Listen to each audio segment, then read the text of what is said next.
अस्सलाम वालेकुम ख़वातीन और हज़रात, हस्बे हाल के साथ हाजिर है आपका मेज़बान जुनैद सलीम और मेरे साथ शो में शामिल हैं नाजिया और हम सबको बहुत अजीज, बहुत प्यारे अजीज। वालेकुम अस्सलाम। यार जुनैद, ये हमारे मुल्क के अंदर पिछले 20-25 दिन से जितनी भी बेअसूलियां मुझे नजर आई हैं ना, हाय हाय हाय हाय यार, किसी की दोमनी किसी का सिर नहीं। मैं तो इतना परेशान हुआ हूं। और ये पिछले को 2-3 दिन से, जब से ये 25 दिसंबर कायदे आज़म डे करीब आ रहा है, मैं सोच सोच के इतना परेशान हो रहा हूं। देखो जरा, एक बासूल कायद के मुल्क में क्या हो रहा है यार। उनके असूलों में से कोई एक असूल भी इन सियासतदानों को, हुक्मरानों को, लीडरों को नजर नहीं आता। इनको सिर्फ इतना ही याद आता है कि उसकी तस्वीर पीछे लगानी है, बस, आगे जो मर्जी होता जाए। अब तो कई जगह से कायदे आज़म की तस्वीर भी उतारी जा रही हैं, बहुत अफसोस की बात है। लेकिन मेरा ख्याल है कि मेरा तो बहुत दिल दुखता है जब हमारे आज के सियासतदानों का मुवाजना किया जाता है कायदे आज़म के साथ। या हंसी निकलती है या रोना आता है। कहाँ कायदे आज़म, कहाँ आज के सियासतदान। मतलब कायदे आज़म को तो सियासतदान कहना ही मेरा ख्याल है कि कायद की तौहीन है। कायद वाज़न्ट अ सियासतदान, कायद वाज अ स्टेट्समैन, वो लीडर थे। बिल्कुल। और आज तुम्हें अपनी सियासत में कितने लीडर नजर आते हैं? कोई भी नहीं। अभी तुम 2 दिन पहले देख लो, जिस 19वीं तरमीम की मंजूरी पर बहुत शादियाने बजाए जा रहे हैं और उसकी मंजूरी को अपना कोई बहुत बड़ा कारनामा करार दिया जा रहा है, उस पर सिर्फ एक रुकने कौमी असम्बली कशमाला तारिक ने इख्तलाफ किया और उसको वोट नहीं दिया। हाय हाय हाय, हुमायूं अख्तर ने भी नहीं इख्तलाफ किया। यार चुप करो, मैं समझ रहा हूं तुम क्या कह रहे हो। तुम ये देखो कि कशमाला तारिक ने ये कहा है कि इस 19वीं तरमीम के नतीजे में जो पार्टी के अंदर इलेक्शन की शर्त है उसको खत्म किया जा रहा है। इस बुनियाद पर उसने इख्तलाफ किया है और इसी बुनियाद पर मुझे उस दिन कायदे आज़म बेपनाह याद आ रहे थे कि कायदे आज़म के बारे में शायद ये तासुर है कि मुस्लिम लीग में वो जो कह देते थे वही हो जाता था, लेकिन बहुत कम लोग ये बात जानते हैं कि कायदे आज़म पार्टी के अंदर उसके कायद की आमरीत के सख्त खिलाफ थे। 1943 में जब कराची में मुस्लिम लीग का इजलास हो रहा था तो नवाब इस्माइल ने यह तजवीज़ पेश की थी कायद को कि हम आपको ताहयात मुस्लिम लीग का सदर बना देते हैं, जो कायद आज़म ने सख्ती के साथ ये कह के रिजेक्ट की थी। बड़ा तारीखी जुमला कायद आज़म ने फरमाया था। उन्होंने कहा था कि तुम मुझे शहनशाह बनाकर आवाम से काट देना चाहते हो।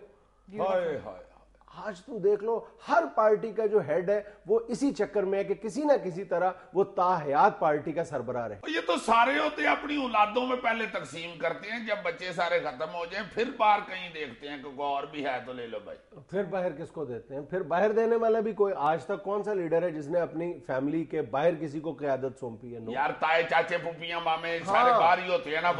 वो तुम कह सकते हो, लेकिन इसके अलावा तो तुम देखो जितने भी हमारे सियासतदान हैं, पार्टियों के लीडर्स हैं, उन्होंने मुशावरती कौंसिल या एग्जेक्टिव कौंसिल्स के नाम पर खुशामदियों के टोले इकट्ठे किए हुए हैं अपने इर्द गिर्द, और जो भी कायद साहब फरमाते हैं वो खुशामदियों का टोला जो है वो मोरे तस्दीक सबत कर देता है। वाह वाह वाह वाह वाह, क्या कहने, क्या कह दिया। यार देखो तो सही, ऐसे कर रहे होते हैं बिल्कुल पराए नाम किस्म की मुशावरत। लेकिन दूसरी तरफ तुम कायदे आज़म को देखो, तुम्हें याद है जब 3 जून 1947 को जब तकसीम हिंद के तमाम फार्मूला तय पा गया था, तो उस वक्त लॉर्ड माउंटबेटन ने कायदे आज़म को फ़ोन किया था कि जनाब नेहरू और बलदेव सिंह आ चुके हैं, आप भी तशरीफ़ ले आए ताकि हम उस पर सेरेमनी मुनक्किद हो सके और आप साइन करें। तो कायदे आज़म ने कहा था कि मैं कौन होता हूँ इस मंसूबे की मंजूरी देने वाला, ये मुस्लिम लीग फैसला करेगी इसके बारे में। तो फिर माउंटबेटन ने कहा था कि जी आप सिर्फ तशरीफ़ ले आए और आप सर हिला दीजिएगा, बाद में हम दस्तखत कर देंगे। और तुम्हें याद है फिर उस तकरीब में कायदे आज़म ने ऐलान भी जो रेडियो पर तकरीर करते हुए कहा था कि मैं तकसीम हिंद के इस मुजव्वज़ा मंसूबे की मंजूरी देता हूं बशर्ते कि मुस्लिम लीग कौंसिल इसको मंजूर करे। और फिर यही हुआ था कि कसरत राय से फिर फैसला हुआ था क़याम पाकिस्तान का। बल्ले बल्ले बल्ले बल्ले बल्ले यार, एवं नहीं वो कायदे आज़म, हाय हाय कितने सख्त बासूल आदमी थे। और पार्टी डिसिप्लिन की भी कायदे आज़म बहुत पाबंदी किया करते थे।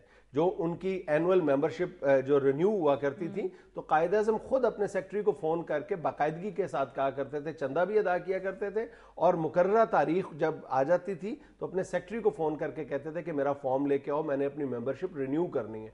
यहाँ पे किसी को पता ही नहीं होता, बिल्कुल बरबनाए ओहदा पता है कि जनाब इसी ने सारी जिंदगी सदर रहना है, फिर इसके बेटे ने, फिर इसके भतीजे ने, फिर इसके भाई ने, यही कुछ होता चला जाता है। देखो ना जरा, कोई भी फैसला जो है वो सारे पार्टी मेंबरान मिल के करते थे, अब तो सारे लीडरान जो है वो कोई अमेरिका जो कहता है वो कर लेते हैं। यार उस वक्त का अमेरिका बरतानवी वॉइसराय हुआ करता था ना, और वॉइसराय के सामने अपनी बात कहना और अपने मौकफ पर कायम रहना, उसके तुम इस बात से अंदाजा लगा लो कि जब क़याम पाकिस्तान के बाद जो पहली दस्तूर साज असेंबली से माउंटबेटन ने खिताब किया था, तो उसने पाकिस्तान को जो अरकान असेंबली थे उनको सजेस्ट करते हुए ये कहा था कि मजहबी रवादारी के हवाले से आपका रोल मॉडल शहनशाह अकबर को होना चाहिए। शहनशाह अकबर के बारे में तुम्हें पता होगा ना कि वो मजहबी रवादारी के हवाले से उसका बहुत नाम है, जो उसने हिंदू मुसलमान इकट्ठे करके और एक दीन इलाही बना लिया था। लेकिन इस तकरीर के फौरन बाद कायदे आज़म अपनी नशिस्त से खड़े होते हैं और माउंटबेटन को खिताब करके बड़ी बरहमी के आलम में कहते हैं कि जनाब हमारा रोल मॉडल शहनशाह अकबर नहीं है, मजहबी रवादारी के हवाले से हमारे रोल मॉडल हजरत मोहम्मद सल्लल्लाहु अलैहि वसल्लम है, जिन्होंने 1400 साल पहले हमें मजहबी रवादारी का दर्स दिया था। वैसे कायदे आज़म जितने ज़हीन थे उतने ज्यादा बहादुर और दिलेर भी थे। नहीं, दिलेर तो हमारे मौजूदा लीडरान और सियासतदान भी हैं, ये ना कहो तुम कायदे आज़म से बड़ी मोहब्बत करते हैं, ऐसे ना कहो। अच्छा। कायदे आज़म से तो इतनी मोहब्बत करते हैं आजकल के हमारे लीडर कि कहीं कायदे आज़म की तस्वीर वाली कोई चीज नजर आ जाए, किसी को हाथ नहीं लगाने देते, कहीं बेहुरमती ना हो जाए, फटाट पकड़ के चूम के गिन के जेब में डाल देते और ज्यादा से ज्यादा तस्वीर हासिल करने की कोशिश करते हैं। इन्होंने कायदे आज़म को जेल में नहीं जेब में बसाया हुआ है और कौम ने इनको दिल में बसाया था, इन्होंने साथ फेफड़ों पे भी कब्जा कर लिया हुआ। ऐਵੇਂ तो नहीं कौम का सांस बंद हुआ ऐसे फर्ज शनास और दूर अंदेश हमारे लीडर, इतने दूर अंदेश कि इनके जलसों में दूर दूर से बसें और ट्रालियां भर के आती और 4-4, 5-5 घंटे बैठ के इनका जलसा सुनती हैं। बिल्कुल एक बंदा नहीं इधर उधर हिलता, 500 की दिहाड़ी मारी जाती है अगले की। ताड़ियां बजा बजा के थक जाते अपने लीडरों के खिताब पे, जो ताड़ी ना बजाए वो बेचारा फिर पैदल ही वापस पिंड जाता। इतनी मोहब्बत मैंने कभी देखी नहीं लीडर और आवाम के दरमियान। ये बड़ा फिक्र करते हैं बेचारे अपनी आवाम के लिए। आवाम के लिए तो सोच सोच के मरने वाले हो गए हुए हैं, दिमाग से नहीं सोचते, पेट से सोचते हैं आवाम के लिए। दिमाग छोटा होता है यार, हमसा ना करो, ज्यादा सोचना होता है इसलिए पेट से सोचना पड़ता है। अच्छा। इतने बेचारे सोचते हैं, कई दफा बद हजमी हो जाती है उनको। फिर बेचारा कोई जाके स्विट्जरलैंड की गोलियां खाता है, कोई जाके बेचारा दुबई के कैप्सूल खाता है, कोई जाके इंग्लैंड का सिरप पीता है, फिर आराम आता है उनको। कायदे आज़म के इतने ताबेदार और फर्मा बरदार हैं, जो उनका फरमान है उस पर अमल कर रहे हैं। ईमान इत्तेहाद तंजीम देख लो तुम, ईमान लुटो, इत्तेहाद रल के लुटो, तंजीम वारी वारी लुटो।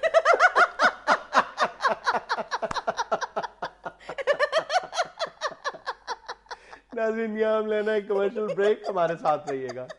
हर अवाम मौजा लुटो।